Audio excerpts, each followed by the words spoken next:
A pleasant morning to each one present here for this webinar on reinterpretation of Tamil system of medicine, organized by Karpam College of Pharmacy. We Karpam College of Pharmacy was established in the year 2006 with a great vision by our management to empower innovative and diverse professionals in pharmacy field, and great effort by our principal sir. We are one of the leading colleges in the state of Tamil Nadu. So without much ado, I hand over to Dr. C. Sendil Kumar sir, HOD Department of Pharmacology and Training and Placement Set Coordinator, to deliver the welcome address. Thank you, sir. Yeah, warm good morning to one and all. It is my immense pleasure to propose welcome address on webinar series 32. On behalf of organizing committee and on my own behalf, I welcome very renowned personality and eminent educator, motivator, Professor Dr. V. GOPAL sir, Registrar Academic and Principal, College of Pharmacy, Mother Theresa Postgraduate and Research Institute, Health Sciences, Puducherry. We welcome you, sir. Thank you. We welcome another renowned person, Dr. Hanumantachar Joshi sir, Principal, Sarada Vilas College of Pharmacy, Mysore, Karnataka, and President of APA, and all Pharmacognosists, Phytochemist Association, India. We welcome you, sir. We welcome our beloved Principal, Dr. S. Mohan sir, President, Indian Pharmacy Graduate Association, Coimbatore Chapter. He is the person behind us to encourage and support to conduct these kind of events now and future. We welcome you, sir. Next, we welcome our research director, Dr. A. Nagarajan sir, who had given all kind of support for us. Next, we welcome Dr. C.S. Kandasamy sir, Professor, Head, Department of Pharmacognosy, and Vice President of APA, who had given constant support for organizing these events. Next, we welcome our beloved HODs, faculties, non-teaching, and office staff. Last but not least, we welcome our beloved students from Karpam College of Pharmacy and various parts of India. Without your presence, we may not be able to conduct this webinar in a successful manner. I hope this webinar entitled Reinterpretation of Indian Tamil System of Medicines will be the mind-blowing session for all of us. என் தமிழ் ஐயா திருவள்ளுவர் கூற்றுக்கிணங்க இப்படி கூறி என் உரையை முடிக்கிறேன். நோய் நாடி நோய் முதல் நாடி அதுதணிக்கும் வாய் நாடி வாய்ப்பச் செயல். உற்றவன் தீர்ப்பான் மருந்துளை செல்வானே என்று அப்பால் நாற்கூற்றே மருந்து. Over to MOC. Thank you, sir. Thank you for the warm welcome address. Now I request our research director, sir, Dr. A. Nagarajan sir, to share few words on the theme of the topic we selected for this webinar. Sir, over to Nagarajan sir. Thank you, sir. First of all, very good morning to one and all. Respected Principal, sir. Today's speaker, Dr. V. Gopal Rao, and the guest of honor, Dr. Joshi, sir, who is the President of the Indian Pharmacognosy Society, and Dr. Kandasamy, sir, Dr. Sendil Kumar, sir, and all other colleagues of Karpagam College of Pharmacy and other institutions, and student participants. Today's theme is reinterpretation of Tamil system of medicine. It is very important for us to recollect what has been practiced over the years, and now the Western countries are also looking at the Indian system of medicine, especially the Tamil system of medicine. We all know it is plant-based medicine is more than 60,000 years old. Our Susmita Samhita also from the 66th century, it has been popularly known as the medicinal plants and herbal system of medicine. More than 7,000 medicinal compounds in the modern pharmacopoeia are derived from plants. And the animals and plants, they all adapt to the system where there is a stress and animals also resort to better principles. The gorilla animals, they actually resort to consuming better principles, which has actually led to isolating a new compound for treating heart diseases. And even birds, they construct their nests using plants having antimicrobial properties so that the newborn babies are able to withstand the microbial infection. So that means there is a lot of positives from the plant-based medicines, and it is very apt that our theme today is based on reinterpretation of the Tamil system of medicine. And there is a lot of scope for inventing drugs based on plant-based medicines. Even though there are a lot of challenges, I think people are looking at the possibilities of utilizing plants as medicine, like the herbal teas, like Suku Kashayam and other remedies for COVID cases. I think it is very important that we are embarking on a new topic like reinterpretation of the Tamil system of medicine. I hope the participants will get benefit from the eminent speaker, Dr. Gopal Rao, sir, who is an authority in pharmacognosy and herbal medicine. I wish this program a grand success, and over to the MOC for the next event. Thank you.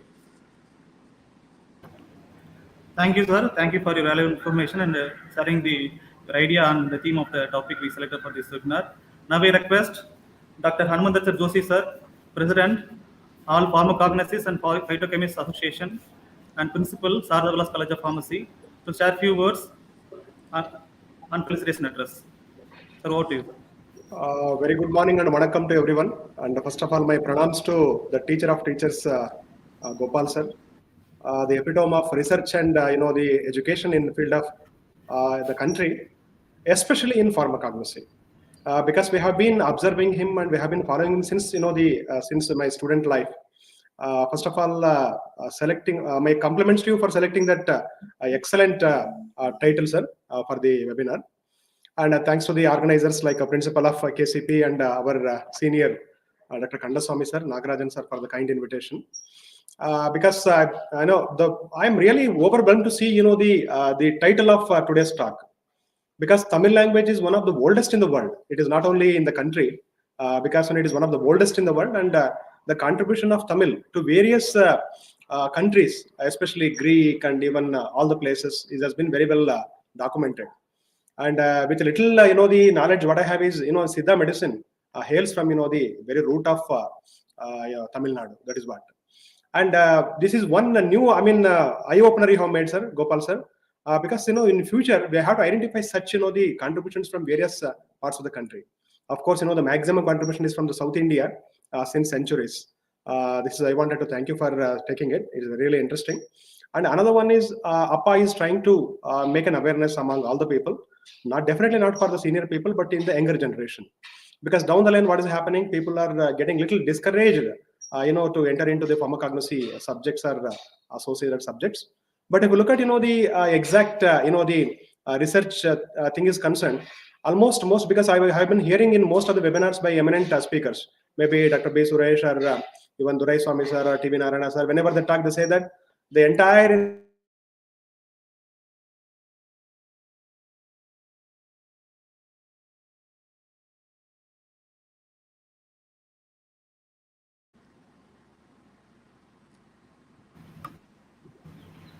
So I believe, there is sorry, sir. the issue from Joshi sir side.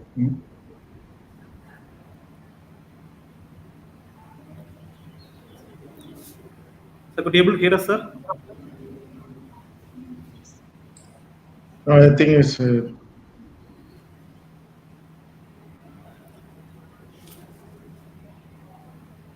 we can wait to reconnect, sir. Yeah, we'll wait for him. Sir. Okay, sir. Okay, sir. Thank you, sir. Sir, is rejoining, sir. Sir is rejoining. No.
So sir is joining from his mobile. Okay, sir. Okay.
Sir, no problem, sir. Yeah, okay, no problem, sir. Sir, once after sir session is over, then we can have your felicitation continuation, sir. Thank you, sir. No issue, sir. No issue. Thank you, sir. Sir, now we can continue with the next Yes, session. sir. Sir will Yes. join once after sir's, what is it, motivational speech. We can continue with the felicitation of sir. Okay, sir. Okay. Okay. So now I request our beloved principal sir and esteemed principal sir for the presence letters. Sir, what is? Yeah. Thank you, Dr. Sadir. Most respected today's speaker, Dr. V. Gopal sir, Registrar and the Principal, College of Pharmacy, Mother Theresa, PG Institute of Health Sciences, Pondicherry. Thank you, sir, for accepting our invitation and gracing this occasion with your busy schedule, sir. Thank you, sir. I feel honored to be a president for delivering this president's address in this memorable session.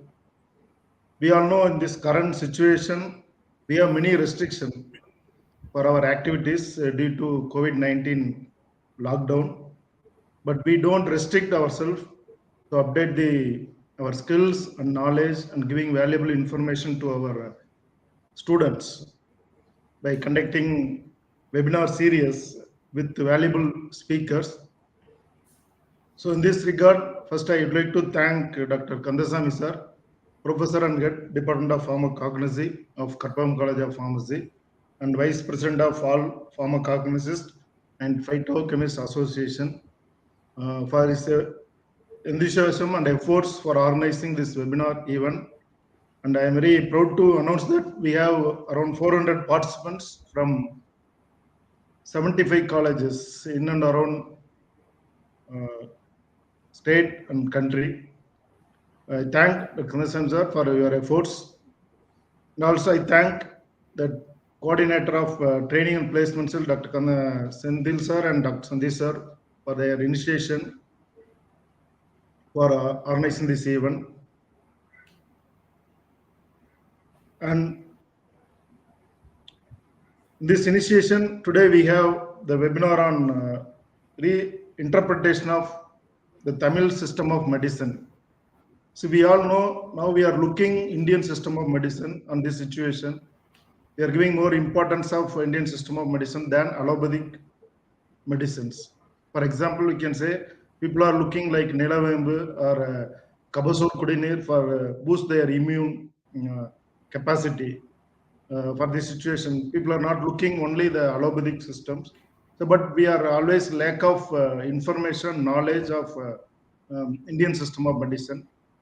So, on this, keeping this in mind, we have our valuable, notable, and very experienced speaker, Dr. GOPAL sir, who is a right and apt person for this title, Reinterpretation of Tamil System of Medicine.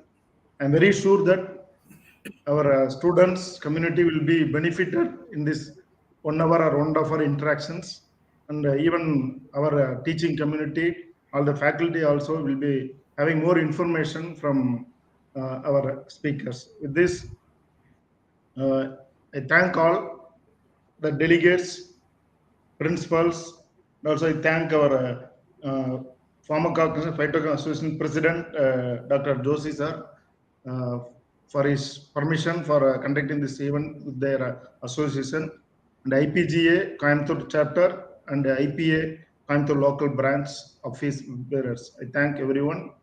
I thank all the students of KCP. So over to MOC.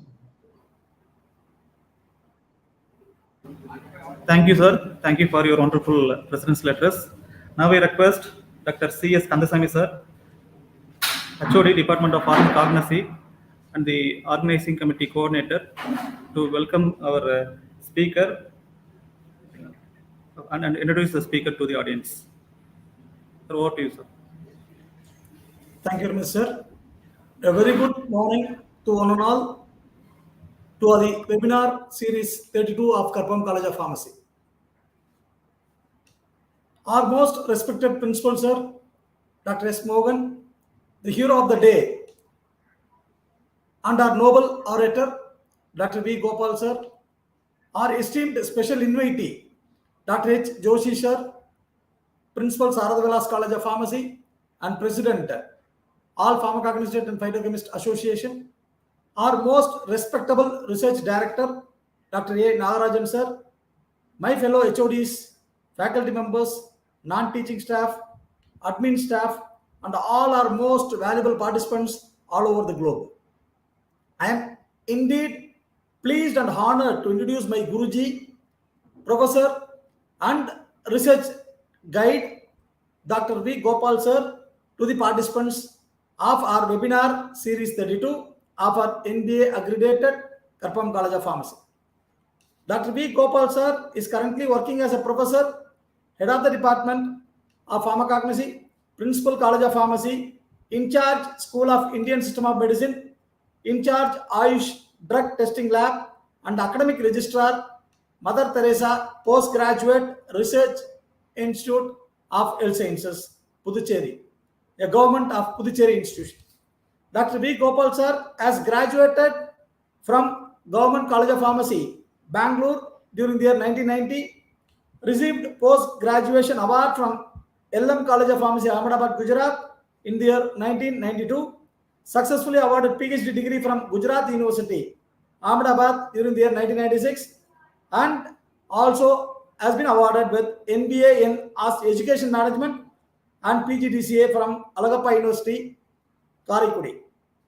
Dr. V. Gopal sir is a recipient of various awards, namely Eminent Teacher Award, Outstanding Community Service Award, Achievement Award for Excellence in Pharmacy Community Service, Annai Theresa Award, National Best Teacher Award, Kalvi Chudar Oli, Annai Theresa Award, National Best Teacher Award, RVS Corps Journal Club Award, Journal of Comprehensive Pharmacy Best Teacher Award, APP Appreciation Award, Saiva Tamil Pulavar,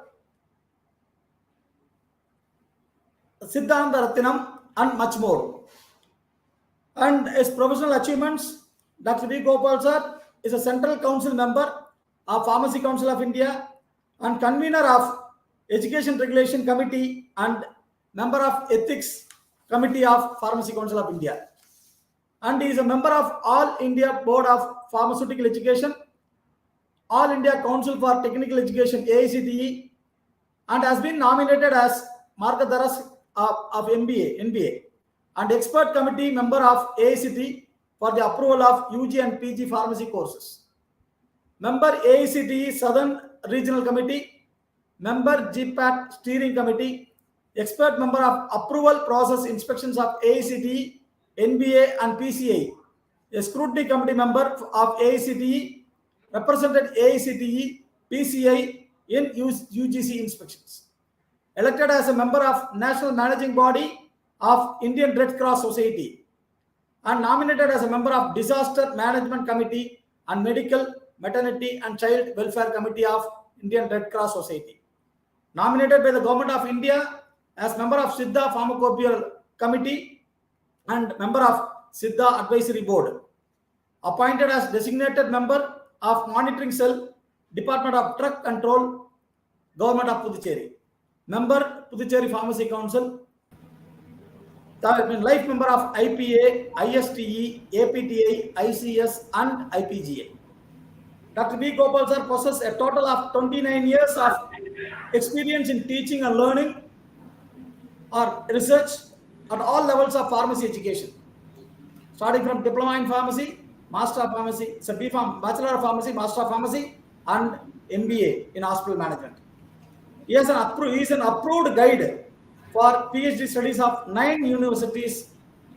26 PhD scholars have been awarded doctorate degree under his guidance, and I am highly honored to state that I am one among them. I am a research scholar of Dr. V. Gopal sir, and 6 are in the pipeline. Sir has adjudicated 123 PhD theses from 17 universities, guided 34 M.Pharm projects. He is a chairman Board of Studies for UG and PG Interim School Board of Medicine and member of Affiliation Committee of Puducherry University. Member PG Board of Studies of Jawaharlal Nehru Technological University, Anandpur. Member of Board of Studies of Nursing of Puducherry University. Member Board of Studies of Satyabama Institute of Science and Technology, deemed to be University, Chennai. He is an ex-member of Board of Studies of SRM, deemed to be University, Kadankalathur, Chennai. Ex-member of Board of Studies of Pharmacy of Annamalai University and ex-member of Board of Studies of Sri Ramchandra Medical College and Research Institute, deemed to be University, Chennai. He has filed 3 Indian patents, published 149 research papers, presented 64 papers at various conferences and delivered 240 guest lectures in national and international conferences, workshops and seminars. He has undertaken 3 research projects from Department of Science and Technology, Government of Puducherry, worth rupees 60,000, Central Council of Research in Siddha, worth rupees 17 lakhs, and Ministry of Ayush, worth rupees 70 lakhs. Sir has published a book entitled good agriculture practice for medicinal and aromatic plants of Puducherry. He is a member of National Advisory Board of Journal of Young Pharmacists, referee for National Product Radiance, Indian Journal of Pharmaceutical Education and Research, and Associate Editor, Journal of Natural Remedies. He has organized 14 national conferences and delivered more than 300 health and moral science related programs in All India Radio, FM radio, Doordarshan and cable TVs.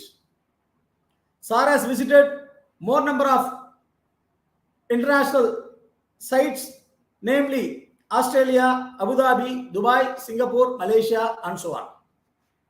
With this short introduction, and on behalf of management, principal, staff, and students of Karpam College of Pharmacy, I wholeheartedly invite my professor and Guruji, Dr. V. Gopal sir, to deliver his 241st guest lecture entitled Reinterpretation of Tamil System of Medicine.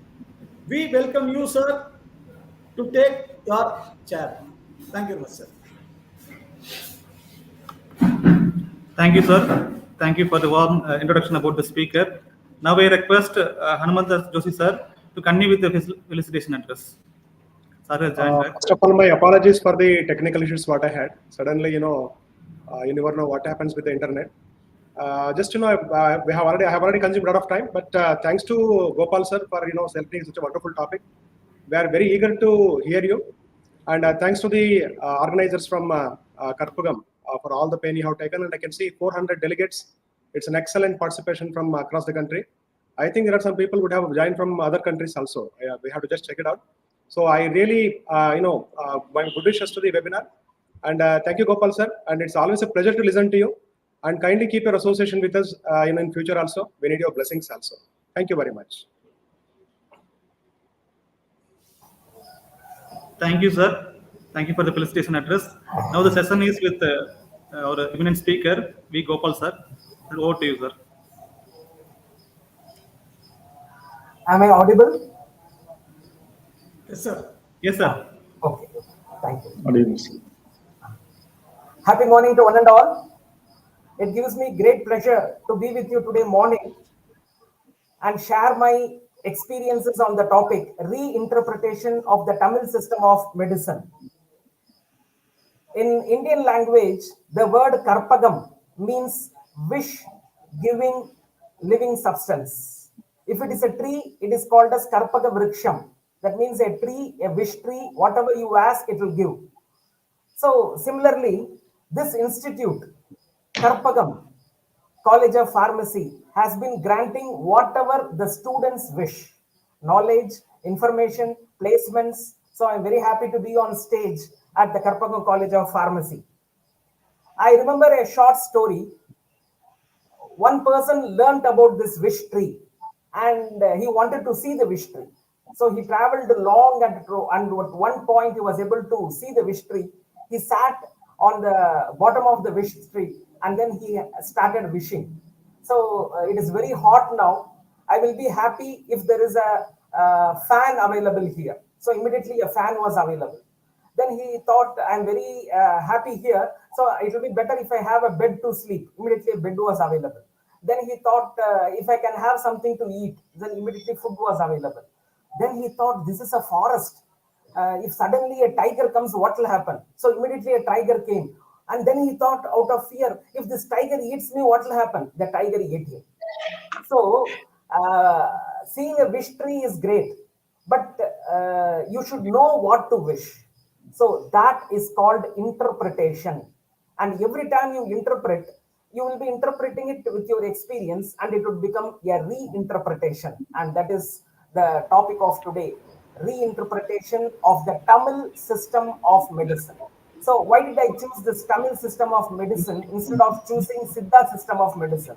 This Tamil system of medicine is synonymous to the Siddha system of medicine, and this system of medicine is entirely written in Tamil. So that is why I have chosen the word Tamil system of medicine, number one. Number two, see, this system concentrates on the language. So here it is a regional focused and a part of It is of the people, by the people, and for the people system of medicine, and that is why I have chosen this topic. Now, I am very happy that we are having the presidential address from the principal of this prestigious Karpagam College of Pharmacy. Thank you very much, sir, for your wonderful presence and for your nice presidential address. Thank you. Whenever we see the face of Dr. Hanumantara Joshi, sir, so everybody becomes bright.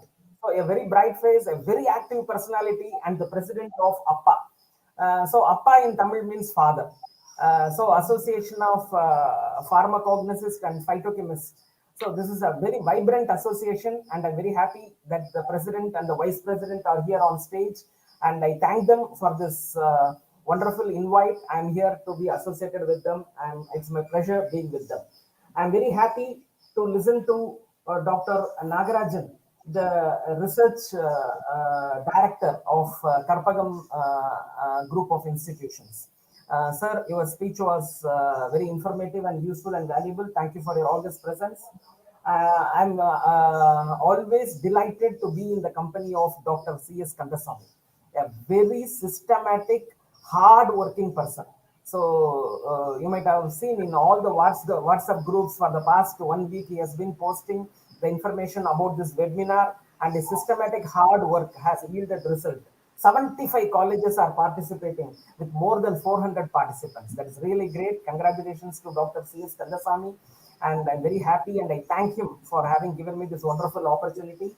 And I'm very happy to be in association with Mr. Sendil and Dr. Sanjay. So both of them have beautifully organized this entire program, and my pranams and happy morning wishes to the 400 participants, active participants who are taking part in this webinar. Thank you one and all. Now, before I start my talk, I would just like to give a glimpse about the reinterpretation of the Tamil system of medicine. In the Tamil system of medicine, there is one golden rule. That golden rule is again in Tamil that says, "Pattu peroda iru." That means you will have to be in company of 10 people. That is what I call literary meaning of Pattu peroda iru. But if you look into the actual meaning, what is the actual meaning of this Pattu peroda iru? The actual meaning is, it is again described in the song, "Vittukku pin murungai." That means at the backyard of your home, you should have a drumstick tree. Now, post-COVID, everybody would appreciate that the leaves of drumstick have been providing all the nutrients, micronutrients required for boosting one's immunity. So, consuming the leaves of moringa, and so we call it as muringai, is very healthy aspect, and that is why it is said "Veetukku pin murungai." So then the question arises: so why don't you keep this tree in the front of your house? See, the branches of this tree is very fragile. So if you keep it in the front of your house, if any child climbs over it, the branches will break and the child may get hurt. That is why they have specified the place where you will have to plant this tree. So, Veetukku pin murungai. That means in the backyard of your home, you have to have moringa olifera tree. That is point one. Point two, Veetukku mun vendu. In front of your house, you should have a neem tree. So, neem is called as the green gold. So, in the World Neem Conference, every time it happens at a global level, at the international level, so what everybody appreciates is India is virtually sitting on a gold mine of neem. So, we have the maximum number of neem trees, and neem is considered to be a green gold. Today, all of us are very much concerned about pesticides, pesticide residue in our food substance, pesticide residue in our herbal drugs. Now, the best pesticide, the most effective pesticide is neem. And the pharmacological, therapeutical benefits of neem is numerous. So that is why in the front of the house, it has been recommended in front of each and every house, there must be a neem tree. Number one, neem is a purifier of air. Number two, it has antiviral, antimicrobial, antibacterial, antifungal properties. Number three, it is a immunostimulant. See, Tamil Nadu and Andhra and Telangana, they are inseparable. So 30% of the people in Chennai are Telugu speakers. And all this Telugu speaking people, they celebrate the new year in the name of Yugadi. So on a New Year day, on a Yugadi day, on the morning, they take the tender leaves and the flowers of neem, and then they make a decoction out of it. They add fresh jaggery, they add coconut, and then they consume it in the early morning as a prasad. So that is a thing to boost their immunity. And this can be beautifully acknowledged here that Veetikku mun vembu. So what will happen? See, here in Tamil Nadu, we have a lot of people entering into business, and once business is there, then ethics takes back the back seat. So these businessmen would like to cut the neem trees and use it as timber. So this was beautifully prevented by giving a divine status to neem. So all the neem trees in Tamil Nadu, they have been smeared with turmeric, and there is a vermilion dot on the turmeric, and they are covered with a yellow cloth. That means all the neem trees have become divine. So once they have been considered to be divine, nobody will chop it off, nobody will use it as timber, and that is how these neem trees have been saved. And usually in Tamil, there is a beautiful god called Mariamma, the mother of Parshuram. So she has been said to be residing in a neem tree. So by making the neem tree divine, we have protected the neem tree from the hands of the timber businessmen. And virtually we are now sitting on a gold mine of neem tree. But the saddest part is we have not made the best use of the neem that is available.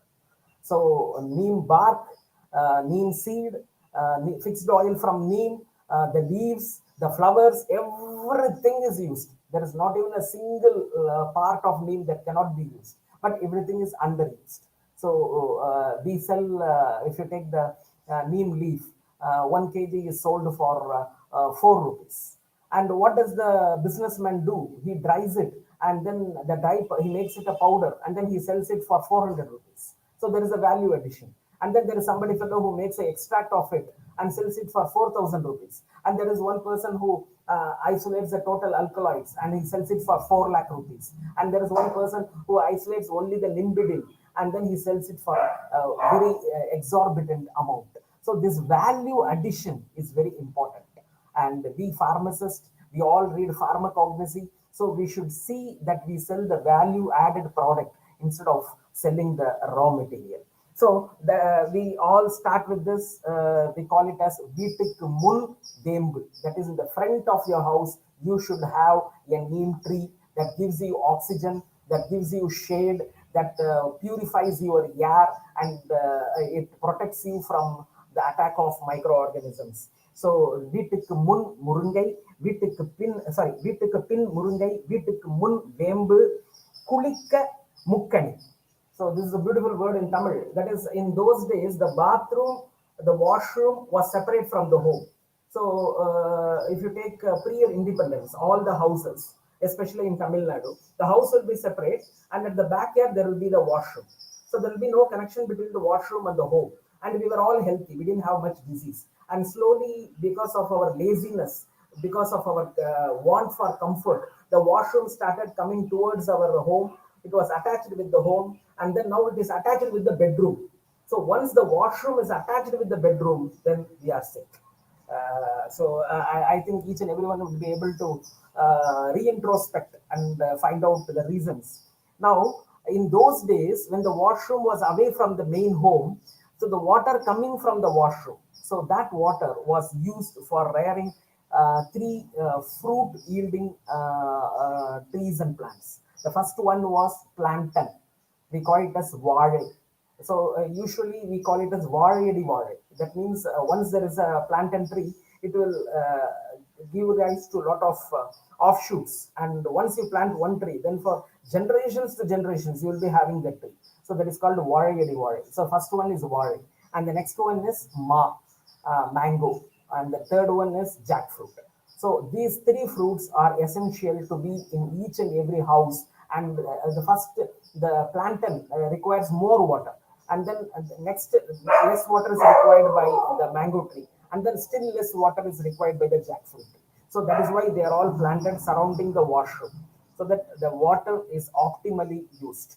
So this is called Kulika Mukkani. That means the place where you have your bath. So in that place, you have to have these three trees, plantain, mango, and jackfruit. And then Kajuva Pillai. So how beautifully they have made this, no? See, in the kitchen, when you wash your utensils, that water goes. So that water has to be fed to the coconut tree. So in every house of Tamil Nadu, you can find one coconut tree, especially in Kerala. And also in Andhra Pradesh. So these coconut trees, here they don't mention the word coconut, they call it as pillai. So it is called as Tennam Pillai. Pillai means son. So the coconut tree is considered as a son of a plant because it gives them coconut, it gives them firewood, it gives them shade, it gives them tender coconut. So whatever is required, everything is given. And the coconut oil is considered as the best cooking oil. Here in Siddha system of medicine, it is also referred to have the qualities of a mother's milk. So that is the greatness of virgin coconut oil. So everything you get from coconut, and this coconut is called as pillai. And so Kayuga Pillai, that means when you wash your utensils, that water should be leading to a coconut tree. So coconut tree should be there. And then Veliyil Kariyadu. See how beautiful it is said, no? In every house there will be a fence. So in that fence, you should have two plants. One is called Ada Toda Vasaka. So from that only we get this Vasasin. Ad means goat. Ad Todada Vasaka. A goat will never touch this plant because the goat knows it is very bitter. So that is why it was used as a fencing plant. So Ad Kari. Kari means Karivepillai. This Karivepillai was in the fence of each and every house. And the last one, Rajavin Kani Sita. So Rajakani. So Rajakani means lemon. So among all the fruits, lemon is considered as a Rajakani, king of fruits. Usually we called mango as the king of fruits. But here in Siddha system of medicine, they called the lemon as the king of fruits. What is the reason? Number one, it is green when it is unripe. And then it becomes yellow when it is ripe. And then when it becomes dry, it becomes brown. But it never gets decayed or spoiled. So that is the reason why it is called as Rajakani. So here in Tamil Nadu, when a youngster goes to meet an elder, he goes with a lemon tree. So Rajakani Sita. And then there is a fruit called the Sita fruit, Sitafal. So that has to be. So this 10 trees in one home is very essential. So Veetukku Pin Murungai, Veetukku Mun Vembu, Kulika Mukkani, Kayuva Pillai, Veliyil Kariyadu, Rajakani Sita. So this means these 10 trees, that is neem tree, moringa tree, plantain tree, mango tree, jackfruit tree, coconut tree, and then Adadoda Vasaka, and then curry leaves, and then lemon and Sita fruit. So these 10 fruits are very much essential in each and every house. So this plantation of tree around the house will make the home self-sustained. So whatever is required, you can get it. Emergency. In case if you don't have money, then also you can survive with the help of this 10 trees. And this 10 trees will take care of your nutrition requirements, will prevent you from ill health, and will protect your house. It will provide all the requirements to the need, not to the greed of every person. So this was misinterpreted that Pattu Peroda Iru. That means instead of these trees, what people started thinking, you should live in the company of 10 people. So they started choosing friends. That's also good. Now they have started choosing what you call business clients. So that is going on in a different direction. So the correct interpretation is very, very important, and it should be interpreted that in every house, you should be in the company of these 10 medicinal plants and trees. So that is the reason why I have selected this topic. Interpretation itself is very difficult. But now as a pharmacognosist, we should reinterpret, and this reinterpretation is very, very important. And we living in South India, I being having more contact with the South Indian system of medicine, that is the Siddha system of medicine. So I have named this as reinterpretation of the Tamil system of medicine. Similarly, we used to have a Telugu system of medicine. We used to have a Kannada system of medicine. So like this, we used to have various systems of medicine. And these regional systems of medicine are tailor-made. They are made suitable to the particular people, and these systems of medicine, because of modernization, they are slowly sidelined, and they are endangered, and they are in the red list, and they may be lost forever. And as a pharmacist, as a pharmacognosist, it is our duty to reinterpret them, document them, upload them in traditional knowledge digital library website, and see that nobody patents it. We need to do research on it and bring out products that are useful to the community. So this is my request to all the active members of APPA. And with this, we go to the first slide. My dear friends, in Tamil, especially in the Tamil culture, any auspicious occasion, it starts with turmeric. So without turmeric, there cannot be an auspicious occasion. And this turmeric has undergone a great change from yesterday to today, and we want it to come back to its original fame tomorrow. So that is the reason I'm starting my first slide with turmeric, reinterpretation of turmeric. Now in Tamil Nadu, if we go to any home, if there is any auspicious function, let it be a puberty function, or let it be a marriage, let it be a baby naming ceremony, or even let it be a death house, so they make use of turmeric. So even when they write the invitation, so in those days, invitations were handed over in person. Some of them were posted. So when they write the invitation, even when they write a letter containing an auspicious message, so what do? They apply turmeric on the four corners and in the center. So what is the reason? So today, I was just having a word with one of my friend who happens to be an advocate. So he was saying in the court, now they have kept a box after this corona period where all the communications are put into that box. And for 3 days, they don't open that box because they're afraid of COVID. And after 3 days, it is opened with the gloves and with proper disinfection, and then it is then segregated and sent. So today, we are making use of hand sanitizers and disinfectants. How safe are them to the human? That is a different issue. But the best hand sanitizer, the best disinfectant available is turmeric. Turmeric is antibacterial, antifungal, antiviral, antimicrobial. So this turmeric was used in those days to disinfect the invitations so that nobody is affected. So that is why in all auspicious letters, we used to smear them with the turmeric on the edges and in the center. And how do one person bless another? So they mix turmeric with rice, and that is called as akshadai, and that is sprinkled on the head of the newly married people, the newborn baby, or the hero of any function. So that akshadai is again turmeric plus rice, again a method of disinfection and sanitization. And in those days, today a few people, they all have a habit of wearing kumkum on their forehead.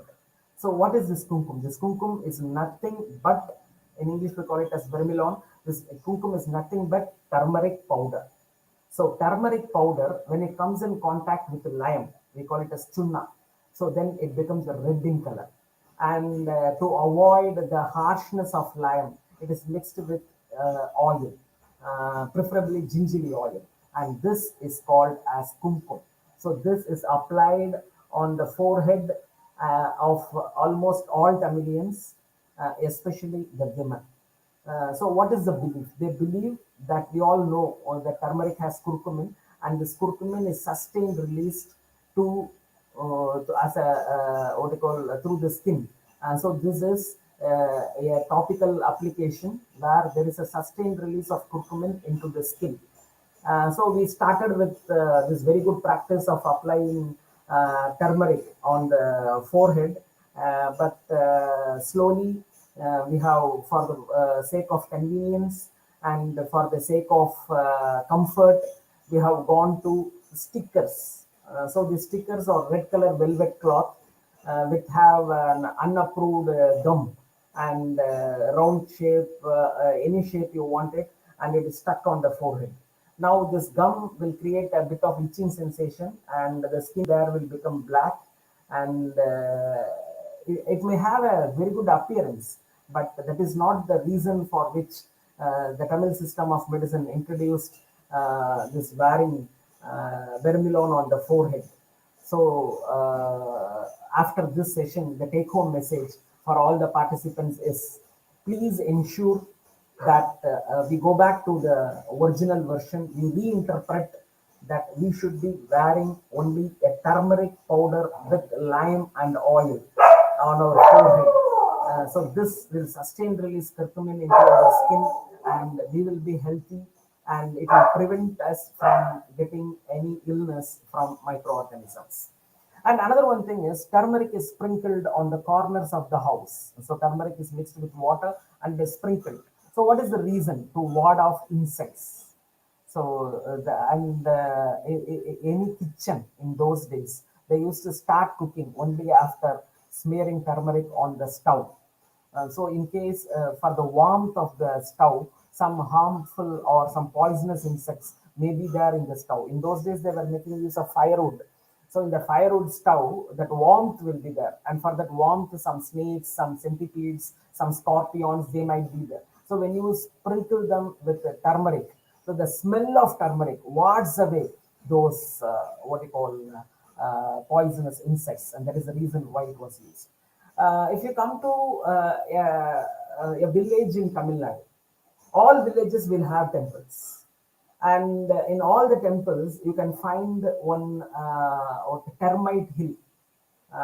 We call it as snake residing place, or we call it as ant hill, but actually it is a termite hill. So here a lot of importance is given to termite, because termite can size reduce anything. So in Tamil it is called as karaidal, and that is why it is called as karayan. So tomorrow we need this termite to degrade all non-degradable substances. So the junk that we add in our world, so they have to be degraded, and for degrading them, this termite will be very useful. That is why termite is considered as a god, and the residing place of this termite hill is usually a snake, and that is very much revered in Tamil Nadu. So in Tamil Nadu, in every village there will be a temple. In every temple there will be a termite hill, and in the termite hill they will be sprinkling turmeric. Why do they sprinkle turmeric in a termite hill? So usually in a termite hill there will be a lot of holes, and in that hole there could be a snake residing. And so if you sprinkle turmeric, the smell of turmeric will ward away snakes, so that you can worship and meditate in front of the termite hill at peace. So this is a very strange phenomenon. Usually in between Puducherry and Chennai there is a snake park, and in that snake park, if you go in the evenings, they will do some simple experiments. They will take two balloons, one will be filled with warm water and another one will be filled with normal water, and these balloons they will put it in the center of the stage, and they will leave two snakes that belong to the family of crate. We call it in Tamil as Kattuviyan. So the snakes will go around both the balloon, and it will bite the balloon that is having warm water. That means the snakes are sensitive to temperature. So that experiment they will be showing it in general public. And similarly, another one they will be showing is they will sprinkle turmeric, and the snake will move away from turmeric. They will sprinkle salt, the snake will move away from salt. So they will say that if you sprinkle salt and turmeric in your house, the snakes would not come. So this is a small experiment that is performed in that snake park in Chennai, where I got this information. Similarly, if you go to a death house in Tamil Nadu, they will be bathing the cadaver with turmeric, and all the ladies will be given turmeric to keep it in their hands. And similarly in a birth house, similarly in when a woman attends puberty, so they bathe her in turmeric water. In all the temples, they disinfect with the turmeric. So this turmeric has been part and parcel of our Tamil culture. And once a person starts celebrating his 40th birthday, then from that day onwards, in the night, he will have to consume golden milk. So gold is very costly, then how can he consume golden milk? So golden milk is nothing but in the night, he takes a glass of warm milk and then he adds a pinch of turmeric. The milk becomes golden color. So that is called as golden milk. In Tamil, we call it as Tangapal. And then if he is having some complications related to his cardiovascular system, he'll have to add the pearls of garlic and boil it in that milk and then add turmeric. While adding turmeric, the milk should be away from the flame and then he is asked to consume. So turmeric has been part and parcel of each and every house of Tamil Nadu and as a part of their culture. And even while writing the list of groceries that we have to buy per month, the first thing they write is turmeric. So that was the importance that is given to turmeric. And now we will see that this turmeric is having a number of scientifically proven therapeutic activities. So I can just show you here. I'm showing you on slide that this turmeric has number of phytoconstituents. I'm taking only one phytoconstituent that is called curcumin. So you can see I have listed the number of therapeutic benefits of curcumin. So curcumin is beneficial in the management of psoriasis and vitiligo. Curcumin has been therapeutically proved to be beneficial in acute coronary syndrome and atherosclerosis. Here there is a list of diseases for which curcumin has a very positive effect. And the neurodegenerative diseases, again you have to go to curcumin. For cancer, so for prevention of cancer, for curing of cancer, for management of cancer, for everything curcumin is used. And if you take viral diseases, so it is having excellent activity. And for inflammatory diseases, I'm giving you a list of inflammatory diseases. So this and all are not claims. These and all are scientifically proven data. So you all have access to net. You can just Google it. You can sit in your library. You can get n number of research papers on curcumin. So curcumin is very beneficial on inflammatory diseases, metabolic diseases. So these and all are the benefits of curcumin. So in a Tamil system of medicine, our forefathers were able to identify the therapeutic benefits of curcumin.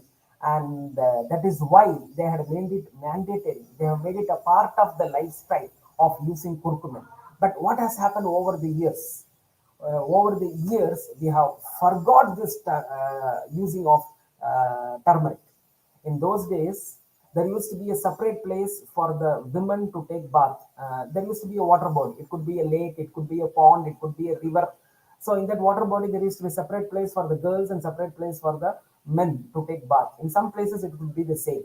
So then there will be different timings. So girls will have their bath between 4:30 to 6 in the early morning, and the men the entire day.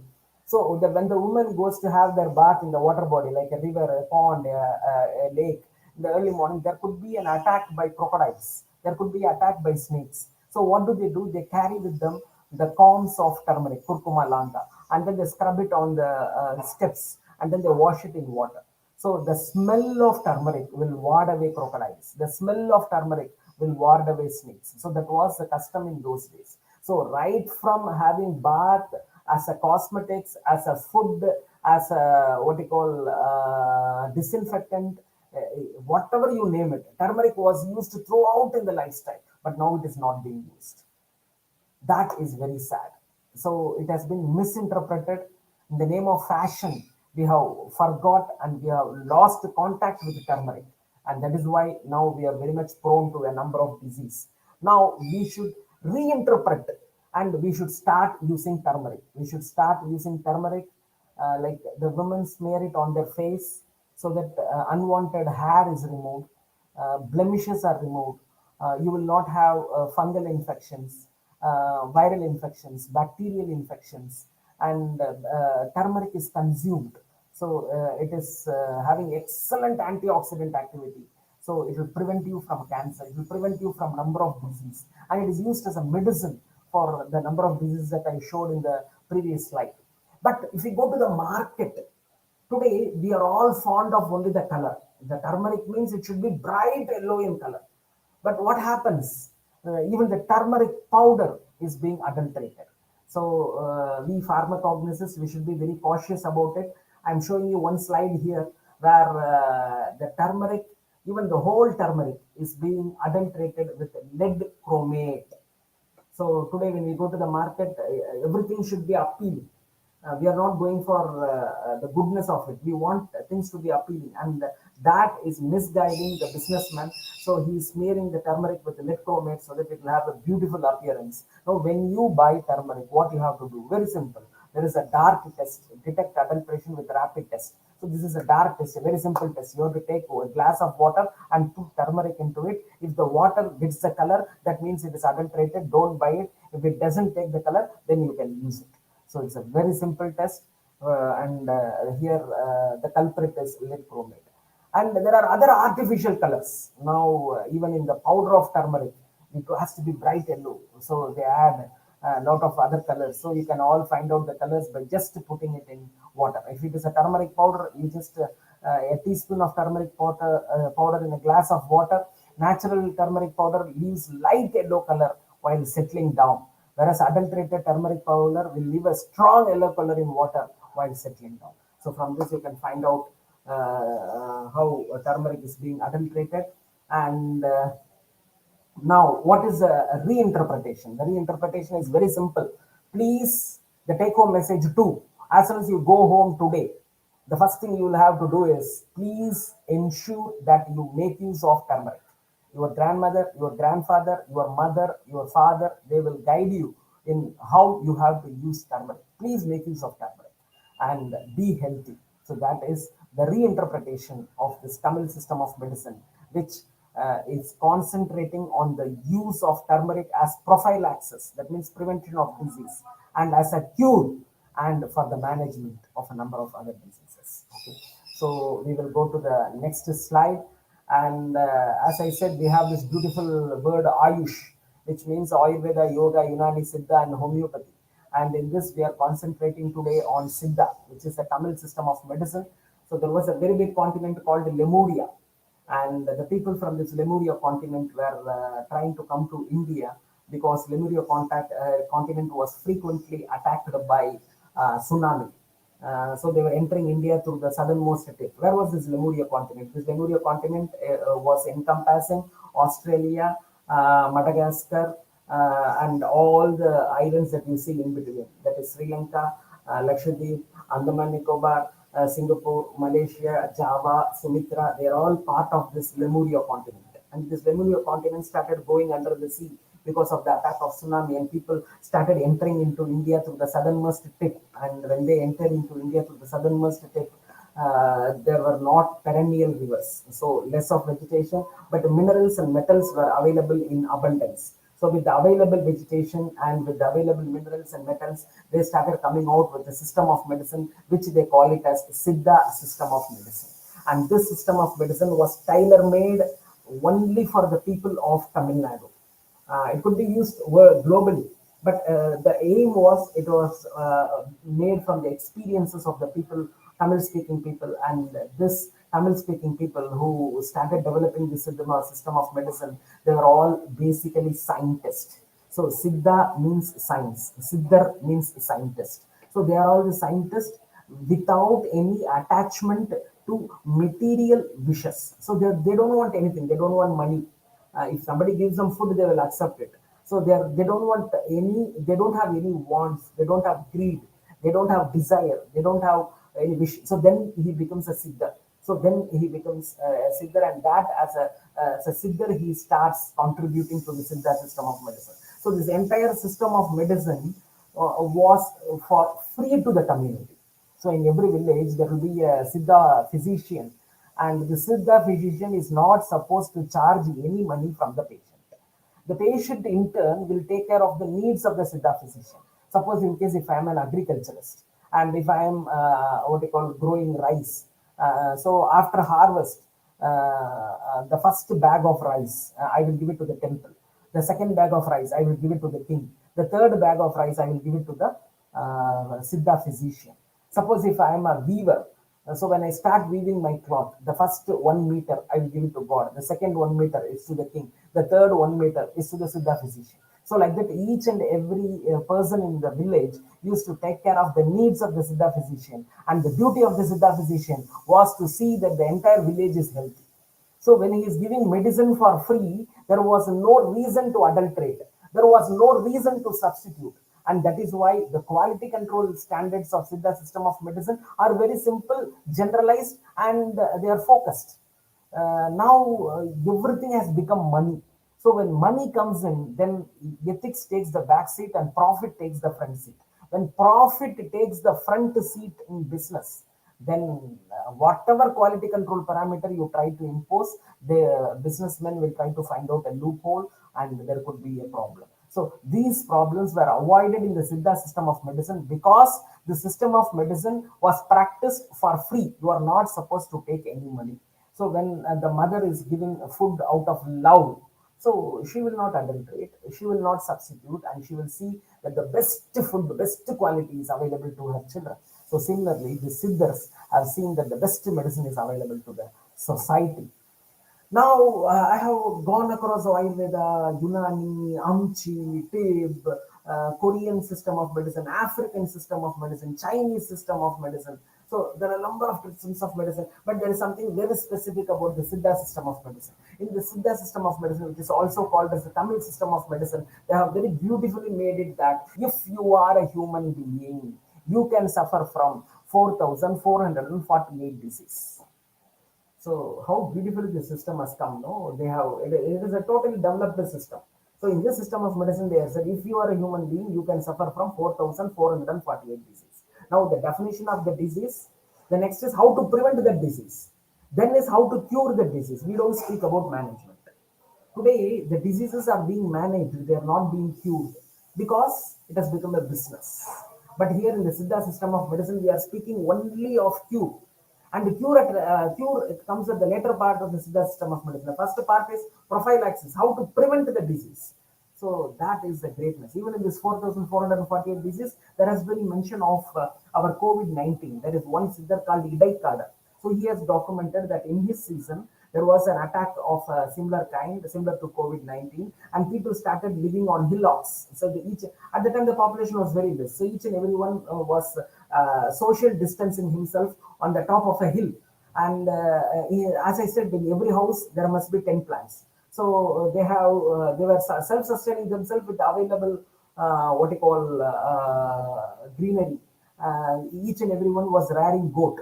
So they used to take the milk of the goat, and they used to be there. And they have already practiced the goat to live on the leaves of calotropis. So when it eats the leaves of calotropis, it will have itching sensation. So they have built the entire house with red sand mixed with rice grains. And so this goat will, to itch its skin, it will rub on the wall, and the rice grains will fall down, and they will take the rice grains, cook it, and with the help of goat's milk, they were surviving. So all this have been beautifully documented by Idaikada Siddha, and they all have resemblance to COVID-19.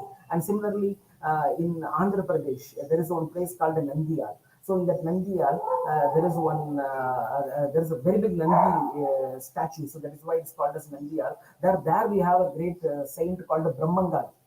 So he has written a book called Kalagyana. So in that Kalagyana, he has mentioned about this COVID-19. And the name he has used is called Korangi. So this is called coronavirus. He has mentioned it as Korangi. So a resemblance. So all our forefathers are so intelligent. I don't think even today, with the help of so many systems and computer world, internet of things, we cannot say the number of diseases human beings are suffering from. And this Siddha system of medicine is 12,000 years old. So in this 12,000 years old Siddha system of medicine, they have beautifully mentioned that if you are a human being, you can suffer from 4,448 diseases, and this is how to prevent them, this is how to cure them. So that is the greatness of the system. And as as number one, as a Tamilian, number two, as an Indian, number three, as a pharmacist, number four, as a pharmacognosist, it is our duty to do research on this rather than questioning it. Who wrote 4448? Where it has been written, show it to me. What are those 4448? So everything is available. We have a Central Council of Research in Siddha, where they have beautifully documented it. You can go into their website. All information about this 4448 disease is available. So instead of questioning ourselves, you try to support the system of medicine. Now, in this 200 years after the British has left India, we have lost faith in our tradition. We have lost faith in the glory of our history. So we are admiring the Westerners. So that is okay, but we are very far away. And the Westerners have recently been acknowledged by the world to be of great development, but we were far superior to them. Only thing is, we were as slaves for 500 years, 200 years under the British, 300 years under the Mughals. So 500 years of slavery. So we have lost everything. But before that, we were very glorious. We should understand that our system of medicine is more, the better system than the modern system of medicine, because it is concentrating on cure, not on management. You take all your friend circle, your relative circle, number of people suffering from diabetes, and then you try to find out how many people have been cured. One is a diabetic, lifetime he is a diabetic. You take a list of people in your friend circle who are suffering from hypertension, and then you find out how many people have been cured by the modern medicine. You take a skin disease, how number of people, a particular skin disease, number of people suffering, number of people cured.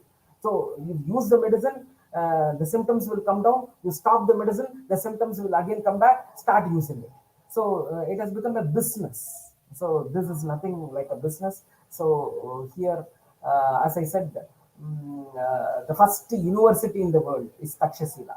The second university in the world is Nalanda. The whole world, both of them are in India. We were the first to do cesarean operation, we were the first to do operation for glaucoma. We were the first to do the operation for removing kidney stone. We were the first to do the operation for reconstruction of nose. We were the first to make use of anesthesia. So you take in any field, we were ultimate. So that is the greatness of our Indian system of medicine. And in this Siddha system of medicine, as I said, the entire system of medicine is for free. But not only that it is for free, it is a tailor-made medicine. So that is the major drawback. You should understand it.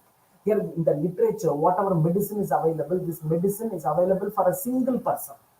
Now here everything is bulk manufacturing. So bulk manufacturing means scale-up studies. The scale-up studies have not been done for the Siddha system of medicine. So as a pharmacist, as a pharmacognosist, it is our duty to do the scale-up studies for the Siddha formulations. If we don't do it, then the system survival will be very difficult. Now many businessmen have started modernizing it. So in the name of modernization, the effectiveness of the Siddha system of medicine formulations is being lost.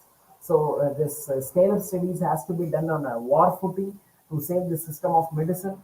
And when you go to any Tamil house, or when you meet a Tamilian, what do? They fold both their hands, they bend a little, and then they say Vanakkam. So in the beginning of this session, Dr. Joshi, the president of Association of Pharmacognosist and Phytochemist, so he greeted all of us Vanakkam. So what is this Vanakkam? So if you go to North India, you call it as a Namaskar. But in Tamil Nadu, this Vanakkam is very popular. And what do you do with the Vanakkam? This, when you say Vanakkam, it prevents droplet infection. So this post-COVID, everybody is very well aware about this droplet infection. So how does it prevent? So what does the Western world teach us? The Western world teaches that we should greet one another by giving a shake hand. So I may be touching my nose, I may be touching my mouth, and I may be sneezing. So all these droplet infections will be in my hand, and when if I shake hand, then it is not a healthy thing. And on the contrary, if I give a Vanakkam, that means my infection is with me, your infection, let it be with you. So it prevents droplet infection. Number two, it prevents fecal-oral contamination. So these are both are the very good benefits of saying a Vanakkam. And I can give you some information from science. So I have given you the reference. So for lymphedema impairment, the best exercise is to say a Vanakkam. So we have done a small experiment where 425 lymphatic filarial patients they have been benefited only by the simple exercise of saying vanakkam. So they have to say this vanakkam 50 times in the morning, 50 times in the afternoon, 50 times in the evening. And this vanakkam has become a part of our lifestyle in Tamil Nadu. So per day, I will be meeting 100 people. So every time when I meet somebody, I say vanakkam. So when I say vanakkam, there is a lymph drain. So parallel to a blood connection, we have a lymph connection. So lymph circulation, and this lymph circulation goes voluntarily. So the blood is pumped by the heart. So like that, there is nothing to pump the lymph. So the lymph has to drain. So for the lymph to drain, you have to do some exercise. And the best exercise that can be done is to fold your hands, bend a little, and say vanakkam. So when you say vanakkam, your lymph is energized. Number two, there is no droplet infection. And number three, there is no fecal oral contamination. And number five, there is beautiful synchronization between the right brain and the left brain. So we also have a right brain and a left brain. If you take in the Monday morning, when you are very much running to the office, so at the time, if you place your hand beneath your nose, and then if you just breathe, then you can see that there is more air coming on the right nostril. That means your left brain is very active. So when you're very relaxed on a Sunday night, so at the time, if you place your palm beneath your nose and if you just breathe, you will be having more breath on the left nostril. That means your right brain is very active. That means you are enjoying, you are artistical, you can write a poem, you can sing a song. So this right and left brain will have to coordinate, and for that the simple exercises: fold your hands and bend a little and say vanakkam. So one exercise, one way of life that can prevent a droplet infection, that can prevent a fecal-oral contamination, that can energize your lymph drain, and it can also catalyze the coordination between your right brain and left brain. That is vanakkam. And this is a Tamil system of medicine. This was misinterpreted, that it was said old fashioned, and people started giving shake hand. And thanks to COVID-19, so it has made all of us say again a vanakkam, with the thought that my infection, let it be with me, your infection, let it be with you. So we go to the, so here there is again one more experiment done by Pratik K. Mutta et al., where the effect of brain lateralization on motor control and adaptation. These and all are experiments done to prove that vanakkam is useful for our brain activity. Now, before independence, we were making use of the twig of neem as a toothbrush. So in Tamil, we have a beautiful proverb. It is called Alum Velum Pallukku Urudi. So Vel means neem. So the neem twig, they used to break it and they used to chew it. Then the tip becomes like a brush, and they used to clean each and every teeth. So today also we call the brush as toothbrush. We don't call it as teeth brush. We call it as toothbrush because in those days this neem twig was used to brush each and every teeth. Now we are having a brush with which we brush all the teeth. So it should be called a teeth brush. But in those days we had the concept of using this neem twig as a toothbrush. That means it was used to clean each and every tooth. So it is called a toothbrush. Now this neem twig is use and throw. So today you take a brush, you brush it, and then you throw it off. But the toothbrush that we are using, that is use and use. So I was a hostel warden. So B.Pharm is a 4-year course. The students used to come to the hostel with the toothbrush, and after 4 years they used to get their degree and go back with the same brush. We are supposed to replace our brush once in 3 months, but that they don't do. Especially the people who are suffering from COVID-19. Once they recover, the first thing they have to use it, they have to change their toothpaste, but they don't do that. So what happens is that the toothpaste becomes a source of infection, and again there is a reinfection. So we have to be very careful in using our brush. So in those days, the brushes that were used were use and throw, and it was a fresh neem twig. So when they bite it, the juice of the neem twig goes into our buccal cavity, and all bad odor causing microorganisms in the buccal cavity die because of the fresh juice of neem twig. And the outer bark, they used to just peel it, and it used to be used as a tongue cleaner, and it used to be used for flossing. So flossing, tongue cleaning, and a toothbrush from one neem twig. And 40 years back, if you look at the toothbrush, all the brush will be flatter. and then we have the zigzag, and today we have this crisscross. So you take a toothbrush of crisscross and then you take the neem twig. Both of them will be looking alike. So it is again a reinterpretation. Now what were we using as paste? Number one, charcoal. Number two, salt. So the entire Tamil Nadu, the toothpaste before independence was charcoal and salt. Then the British came and then they said, see, you should not use all this, it will damage your enamel. And they only said the enamel is the most strongest substance in the world, but it will get damaged. So we have to use a paste. Now we have been so addicted to toothpaste that we cannot come out of it. We have forgot our salt and we have forgot our charcoal. And today in the advertisement, they are saying, they are asking a question, does your toothpaste have salt? Does your toothpaste have charcoal? So, 40 years back, 70 years back, we were all brushing our teeth with the help of charcoal and salt, and you made us forget it. You gave us a toothpaste, and now you are asking, does your toothpaste have salt? Does your toothpaste have charcoal? It was having it once. Now you made us forget it. You have given a paste, and in that paste you add salt. In that paste you add charcoal. So it is again a misinterpretation. We should come back to the reinterpretation part of it.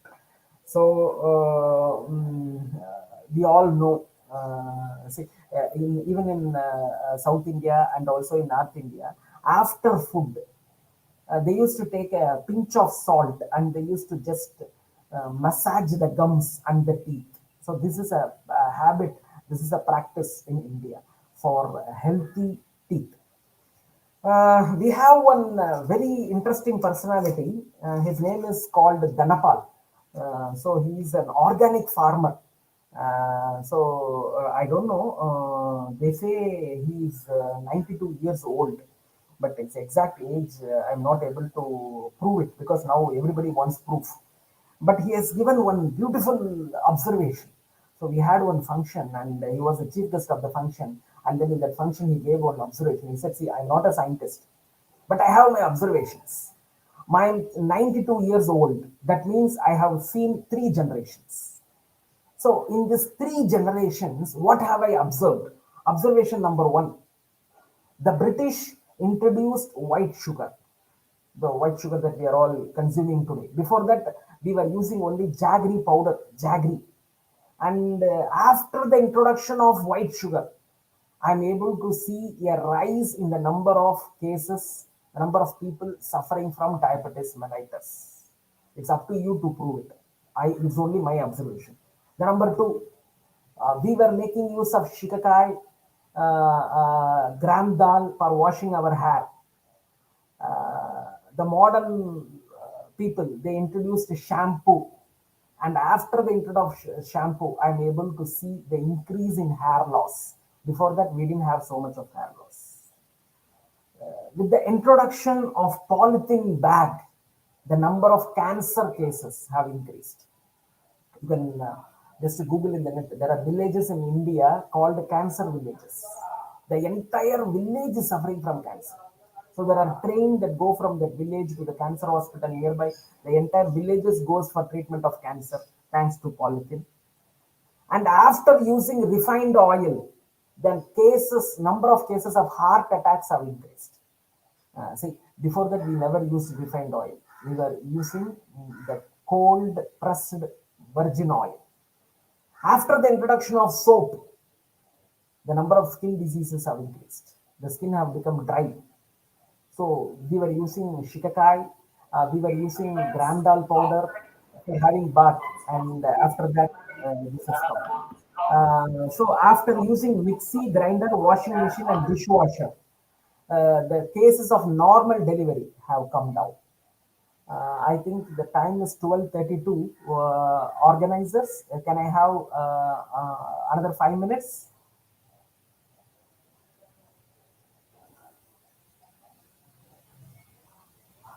Organizers, can I have another 5 minutes? I think I'm running out of time.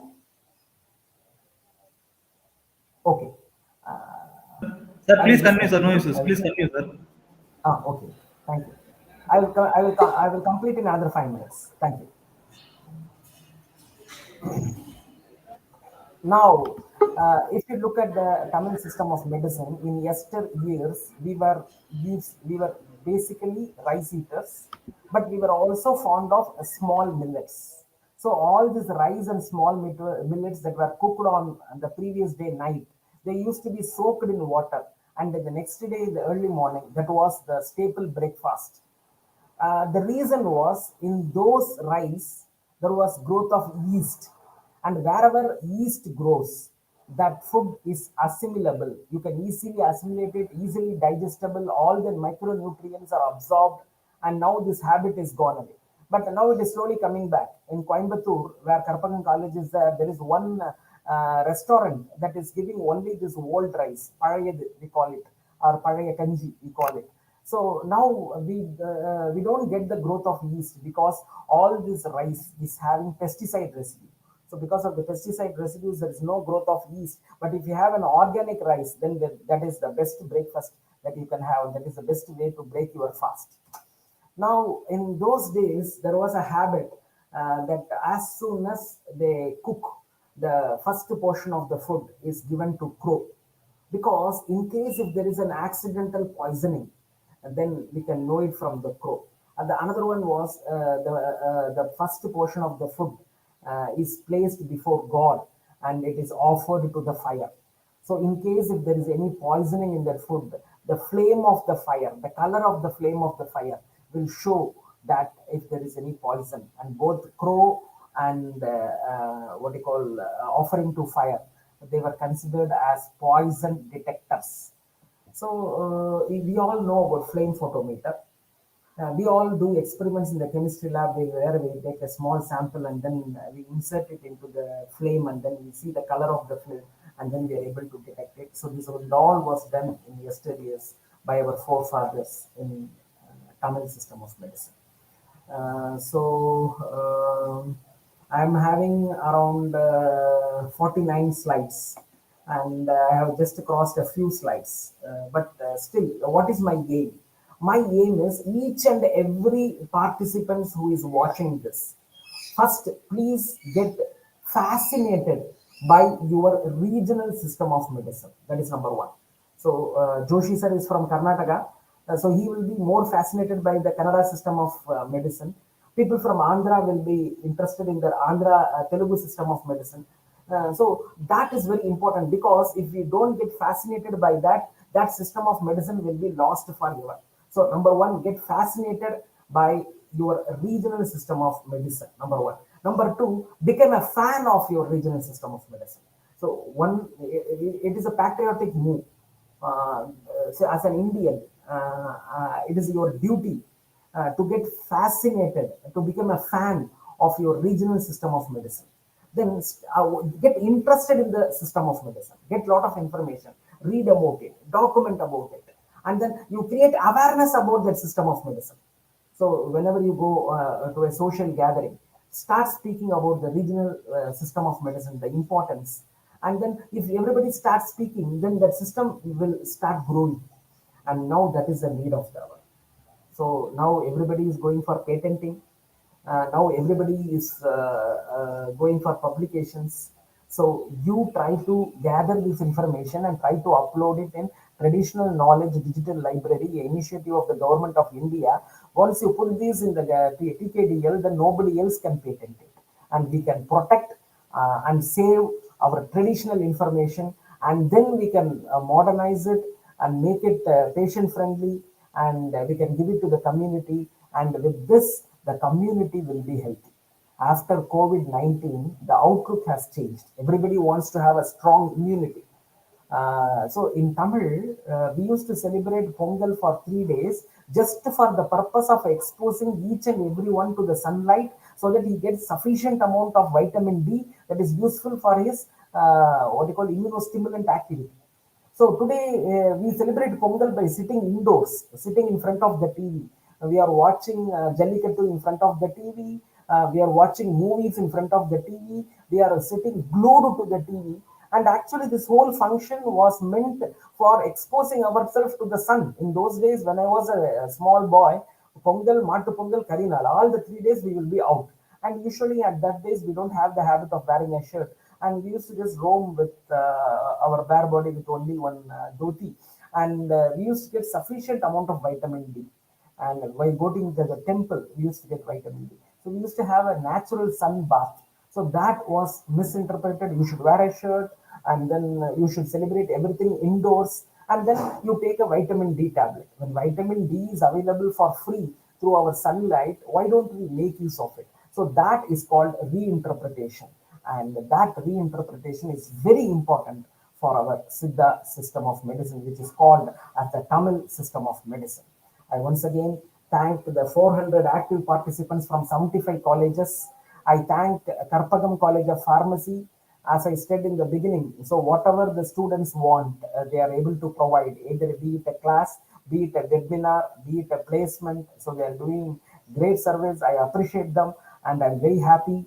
Dr. Joshi sir had graced this occasion, and I thank the organizers for this wonderful opportunity. And now I am open for questions. Thank you, one and all. Speaker on. So we thank Dr. V. Gopal sir for your excellent presentation, and it was really time worthy, and reached the younger generations very well. And now the delegate requested to post your queries or any sort of questions in the chat box. Based on the questions, our speaker of the day will question, and we will question our day. So we request all the delegates to post your queries.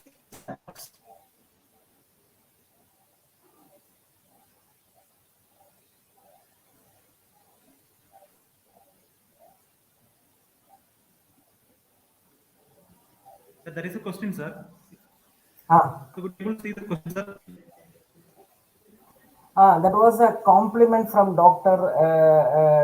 Shri Vijay Kriba Madam. So thank you, Madam, for the compliment, and Yes. I am hoping that you will be taking this initiative at grassroots level and at various levels higher. Thank you, Dr. Shri Vijay Kriba Madam. Thank you.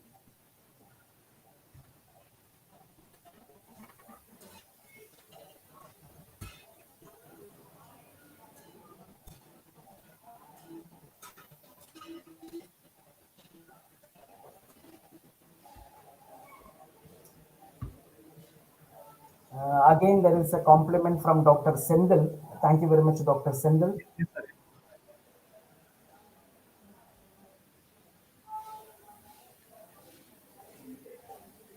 The delegates, we expect some sort of questions to be get clarified from our speaker.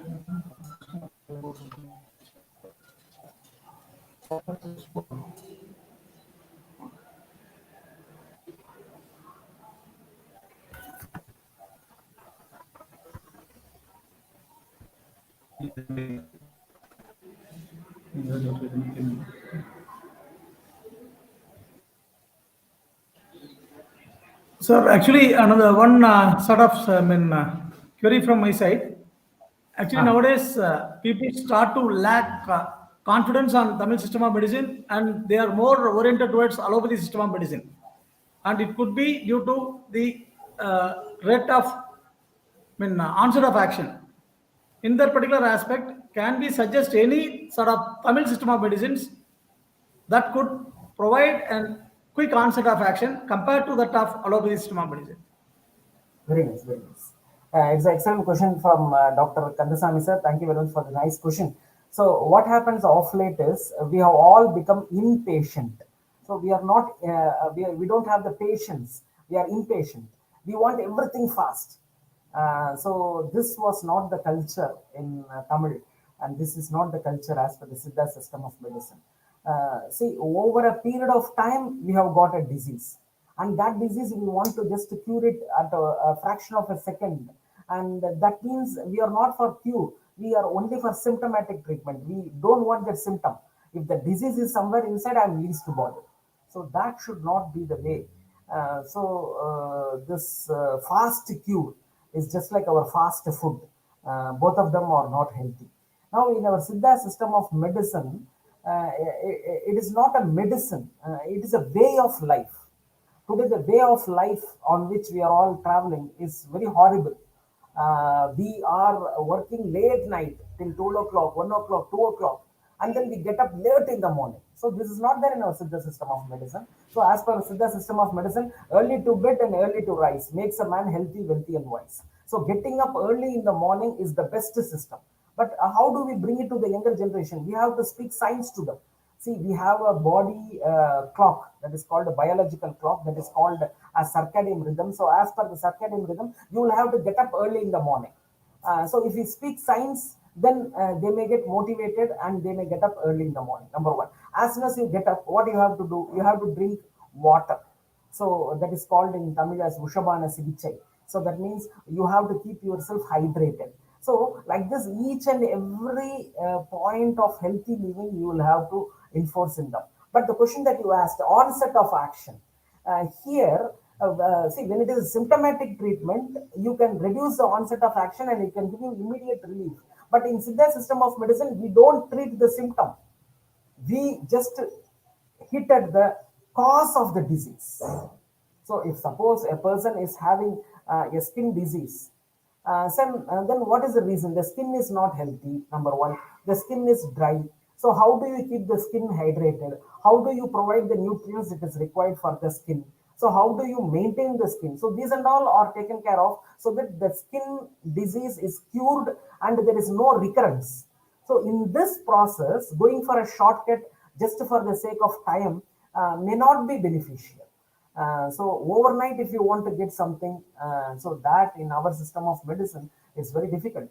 But we have been trying in pharmacognosy. Initially, they were using the entire plant. Then we started concentrating on the part. So the time has come down. And now we are concentrating on the extract. The time has come down. And from the extract, now we are concentrating on the phytoconstituent. The time has come down. And now this phytoconstituent, we are modifying it and we are giving it in a way in which the bioavailability is more. So that way, we will be able to reduce the time. But in that case, what happens is the side effects, the adverse reactions will be more. To overcome the side effects and the adverse reactions, we go for a formulation. So in a formulation, there is one active drug. The side effects of this active drug is nullified by another drug, and that we have become a formulation. Now, if you want to size reduce the time and go for single medicine, then it has its pros and it has its disadvantages also. So thank you, Dr. Kandasamy, for this nice question. And here we have Dr. Meenakshi Vanati Bala Shanmugam. Madam has asked a beautiful doubt about the similarity between functional medicine and Siddha system of medicine. Now this functional medicine, functional foods, they all have become very important. And I think functional medicine is a reinterpretation of the Siddha system of medicine. Any medicine in Siddha, like for example, you take Nila Vembu Kudinir. So this Nila Vembu Kudinir, initially it was used for dengue, and then it was used for chikungunya, and now it is used for COVID-19. So here it is not for the disease, it is for boosting your immunity. So once your immunity is very strong, whichever viral infection, whichever viral variant attacks you, your immunity will take care. So making your immunity active, so that is Nilavembu Kudinir. And now when there is an infection related to kabam means sputum, and related to your thermostat in your brain, then it is called Kaba Sura Kudinir. So this Kudinir itself is a beautiful formulation. See, it is an aqueous decoction. So that has to be freshly prepared and it has to be taken. And it has to be taken in the way in which it is being prescribed. Like for example, if you take Nilavembu Kudinir, there are 15 ingredients. So all the 15 ingredients will have to be added. But in many places, they prepare this Kudinir with help of only the first ingredient, that is Nilavembu, Andrographis paniculata. Because it starts with A, it is first. Otherwise, all the ingredients are of equal contribution. So many people, they prepare this Kudinir with only okay. So they prepare this kudineer with only one ingredient, and thereby the therapeutic benefit is lost.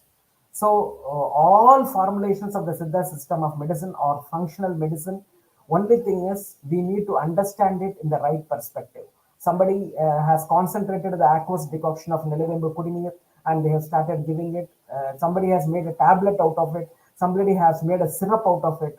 Now, how beneficial? See, a system of medicine means, that means first it is a homemade remedy. And then after 30 years of being practiced as a homemade remedy, then it becomes a home medicine. And then it becomes a village medicine, native medicine. And after 30 years of being a native medicine, then it becomes a system of medicine. So you can see 120 years it has been there in the community. It has developed into a formulation. So that is very, very important, and that is called as functional medicine. So Indian system of medicine, especially the Siddha system of medicine, is totally a functional medicine. Only thing is you will have to read both and correlate one with another. So that needs to be read in between lines, and it can be done by a pharmacist and a pharmacognosist.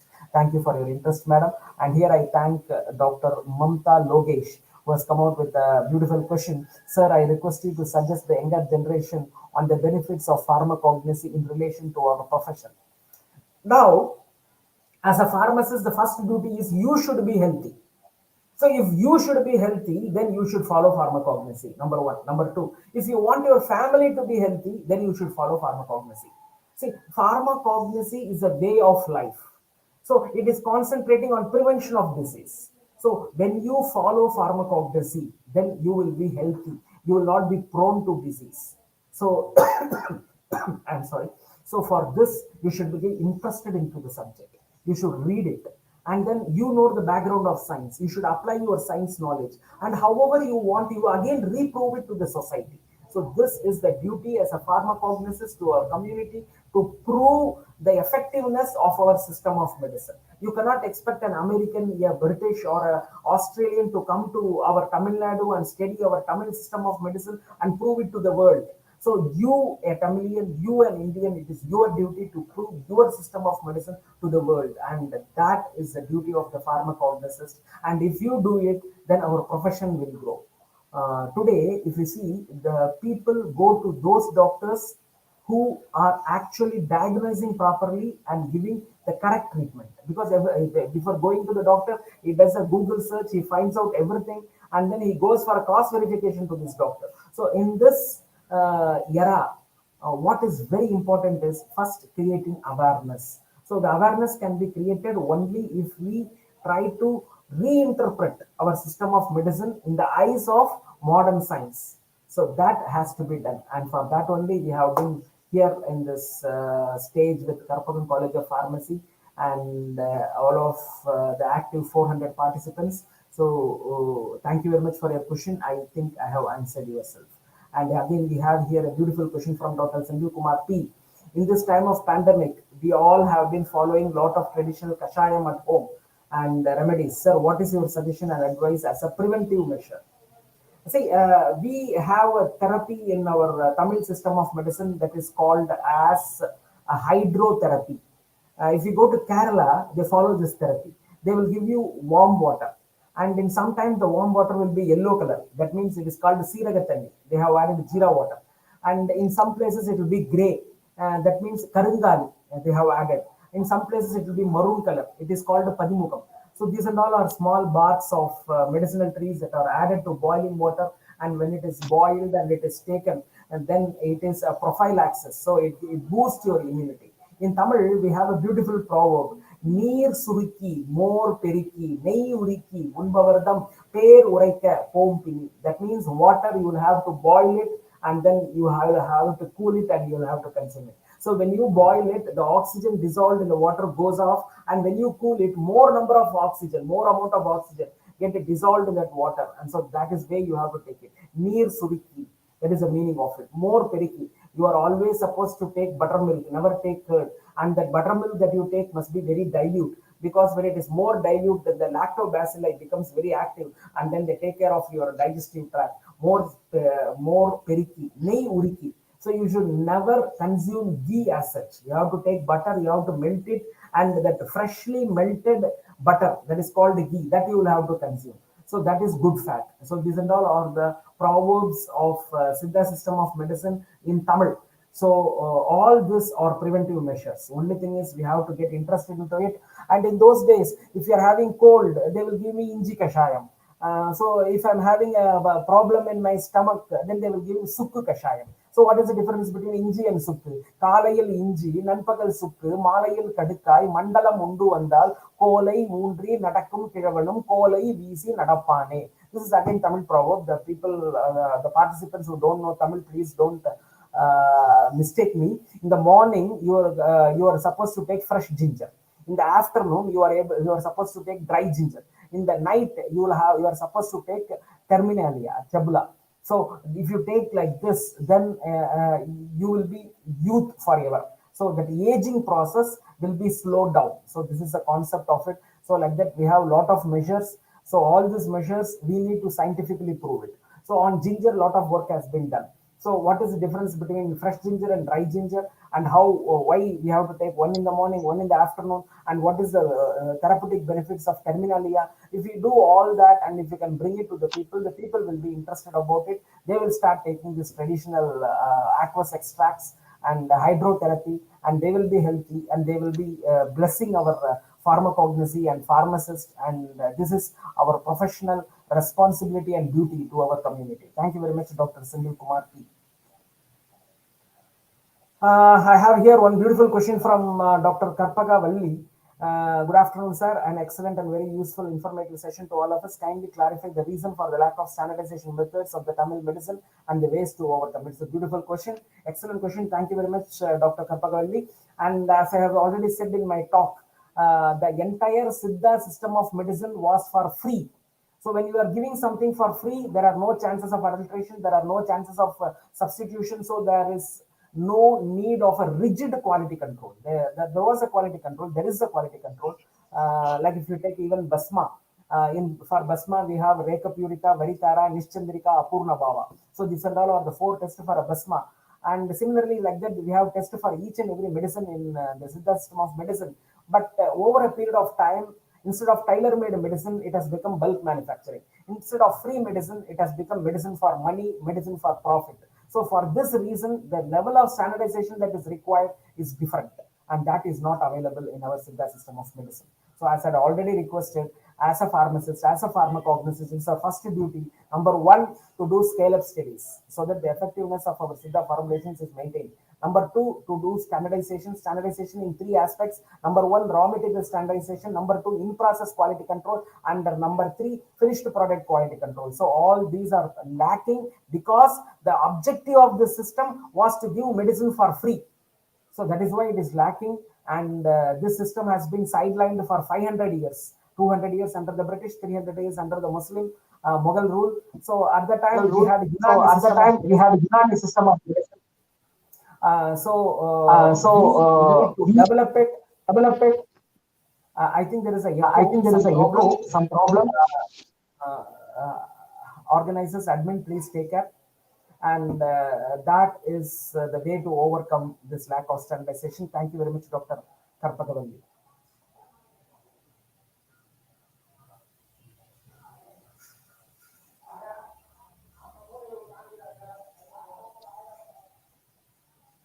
So let us have it as a last question. Yeah, thank you very much. I'm having here a beautiful question from Dr. Annie, who has said that we are having what you call medicine from minerals and metals. Is it safe? Yeah, minerals is safe. During the COVID season, you have been taking zinc. And when you are after 40, you take calcium. So minerals are safe, and metals are also safe, provided they are taken in the right way. So here in the Siddha system of medicine, each and every metallic preparation, they undergo Shodhana. Shodhana means purification, and then Marana. So these both are the purification steps, and afterwards it is properly processed. So when it is properly processed, when you take to the end product, as I said, should have the 4 properties: Nischandrika, Varitara, Apurna Bhava, and Reka Purita. That means it should be free from metallic luster. As far as it is a metal, then it will have a luster. So when it is calcined ash, then it will not have that luster. That is called a nis chandrika. Chandrika means luster. Nis chandrika means no luster. Apurna bhava, it will be non-reactive. Metals will be reactive. But if you lose the metal level and if it becomes a calcined ash, then it will be non-reactive. That is called apurna bhava. And the third one is varitara. If you just sprinkle it on water, it will float on water. So that is the density. So if it is a metal, it will sink. So it doesn't sink because it has lost its status as metal. And all these have been given in the proper vehicle and in the proper particle size. So when prepared in a proper form, these metals are safe. A lot of today, if you look into our Central Council of Research in Siddha, Central Council of Research in Ayurveda, so they have done a lot of work on metallic preparations and they have proved that they have been safe. So that is the duty of a pharmacist and a pharmacognosist. So we will have to take this up and we will have to prove to the world that they are safe and they are free from cumulative toxicity. So thank you very much. I thank the participants for your active participation and excellent questions. I thank each and everyone. Thank you one and all. Thank you organizers. Thank you. So thank you very much, sir. And I would like to invite our principal sir for the concluding remarks. Yes, sir. So thank you, Dr. Gopal sir, for your Thank you, sir. valuable and informative session. I'm very sure that all the participants are benefited with this information. Like பத்து பேரோட வாழும் சொன்னீங்களா, அது very useful and valuable information, sir. We know everything, but we are not following. That is a fact, sir. So when students are getting exposure like this, then they may get adapted to this kind of system. So I thank you very much, sir, for your time and valuable information, sir. Thank you, sir. Thank you. Thank you, sir. So over to MOC. Concluding. Thank you very much, sir, for your concluding remarks. And now I would like to request our speaker of the day, Dr. V. Gopal, sir, to announce the active participant of the event with the best question. I had a lot of questions, but I'm not able to remember the names. So can the organizing committee help me with the list of questions and the names so that I'll be able to select it? Yes. Okay, sir. Sure, sir. So this was the first question, sir. Yeah. Okay. Bala Shanmugam about the similarity of functional. Okay. Next question, please.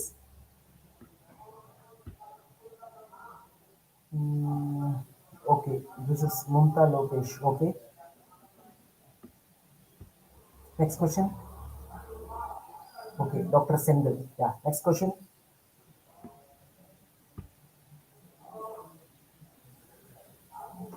Okay. Karpagavalli. Okay. Next question. Okay. Very good. Very good. So, thank you very much. Sir, one more, sir. But the question was not answered, sir. One more. Oh, very good. Beautiful question by Dr. Dinesh Parnivel. What is the treatment for stomach ulcer caused because of junk food? Very good. Very good. Nice question. Okay. So I would like to choose Dr. Karpagavalli as the best active participant. Yes, sir. Thank you, sir. Thank you very much, sir. And we would like to request our principal, sir, to hand over certificate as a token of love. Thank you, sir. I receive it with thanks. Yes, sir. On behalf of the organizing committee, we are issuing this appreciation certificate to you, sir. It's our pleasure to issue the certificate to you. Thank you very much. Thanks. With the principal's permission, we can move to vote of thanks, sir. Sure, sir. So, carry on. I request, yes, sir. So only one thing, we request all the participants to fill the feedback form and to send the registered participants, and the participants who have completed the feedback session will be given, certificate will be mailed to their email ID. Thank you, sir. Now I request Mrs. S. Swarnakumari, Associate Professor, Department of Pharmacognosy, to deliver the vote of thanks.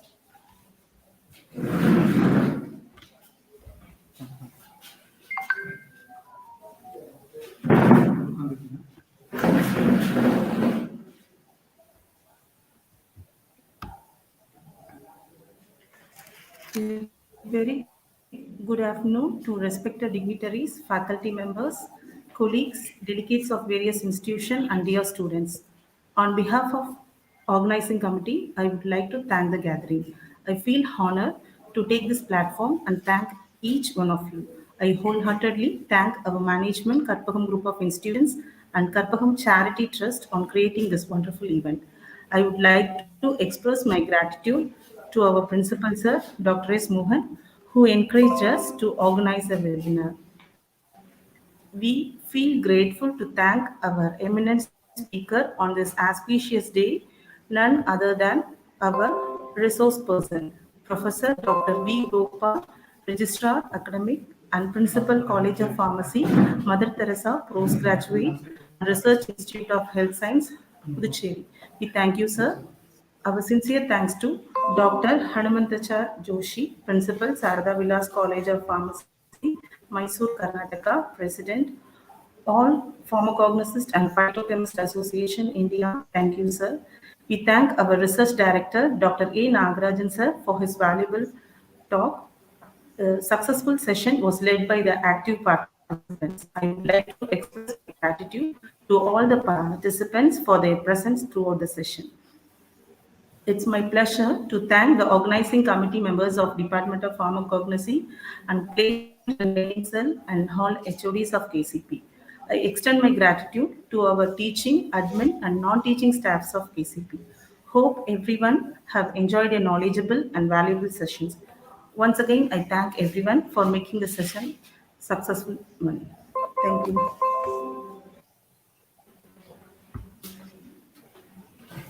Thank you, sir. Thank you. Thank you. Thank you very much, sir. Thank you. Thank you. Thank you, madam. On behalf of our organizing committee, we thank all Pharmacognosy and Phytochemist Association, IPGA, Coimbatore Local Branch, and IPA, Coimbatore Local Branch, for their associated support and training and placement cell of Karpagam College of Pharmacy. And I take this opportunity to thank our department mates, Mrs.